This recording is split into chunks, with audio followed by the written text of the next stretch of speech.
Welcome to another tutorial video in the FxFactory podcast series. In this tutorial, I'd like to show you PulpFx Abstract. I'm in Final Cut Pro, but this effect works in Final Cut Express, Motion, and After Effects as well. This is a bundle of generators, so you click on the generator button and scroll to PulpFx Abstract. I'll show you each of the different generators in this tutorial, but let's start with Black Reflection, a popular look these days. There's a handy preview in the viewer now that uses some built-in Apple images. If I play through the clip, you can see how this preset animates the images. I'll drag the clip to the timeline and open its Controls tab to dig into the parameters. As always, help documents are found by clicking on the logo in the preset. This generator loads images from a directory. Our example image is being loaded from OS X's Desktop Pictures directory. I've got some pics ready in a folder, and I'll load them up. I have more pictures than the example did, so I'll stretch the clip on the timeline to include everything.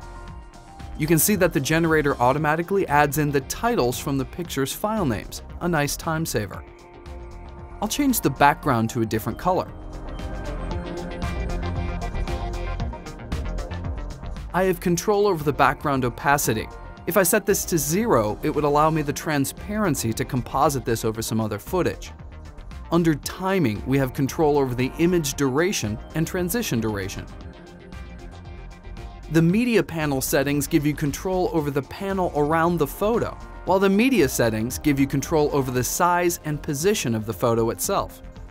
I'm going to change the media channel opacity to 0 and just keep the photo and title for this effect. The media title settings give you control over the text. I'll change the font to something different.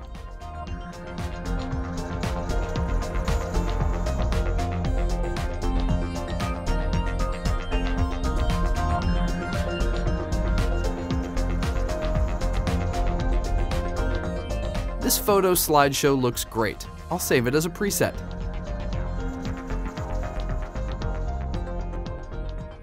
Let me show you another generator called Light Slice. When I load the generator and play through the sample, you can see that this preset offers an array of very cool, fast-paced 3D transitions. Let's load some photos.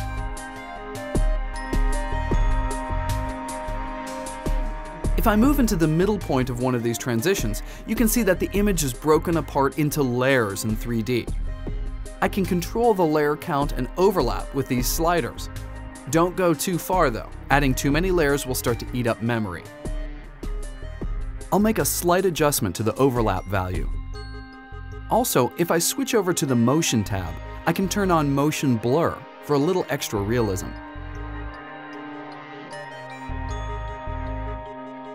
There is a section of parameters that wasn't in the first preset I showed you, transitions.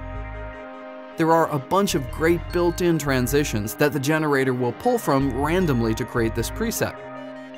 You can leave them all checked or only the ones you'd like to use. As you can see, PulpFx Abstract allows you to create very unique photo slideshows with interesting effects with very little effort. FxFactory offers a trial period. This is a great one to try out.